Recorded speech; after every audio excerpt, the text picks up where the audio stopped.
calmar mis penas y este tremendo dolor. Tú fuiste la culpable de esta mi triste tragedia, por eso sigo tomando para mitigar mis penas. Así quiero, Roy, Joel, dos más y nos vamos.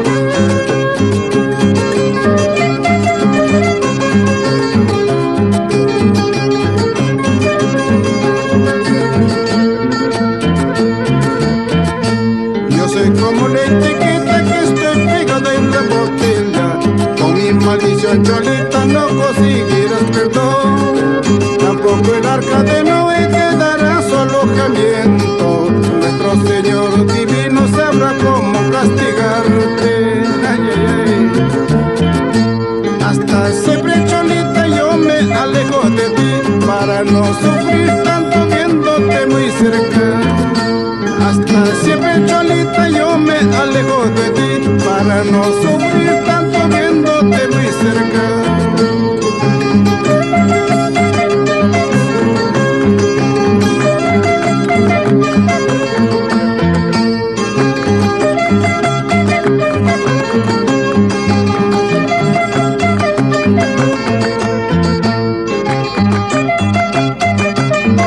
Amiga, yo te pregunto, ¿qué te hice yo para que me hagas sufrir tanto? ¿Cuál es el motivo de tu desprecio hacia mi persona? ¡Contéstame!